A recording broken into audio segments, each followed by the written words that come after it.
Tangin ang mukha yan, ang ganda! Puting kumot, pilit hinahablot, likod ko'y namumula sa kakakalmo. Hello guys, good morning. By the way, this is my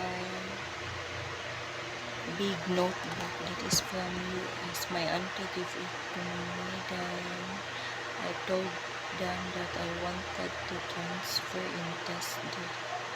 I will get a course as a flight attendant. I want to become flight attendant so that I can travel around the world. By the way, this is my jewelry box.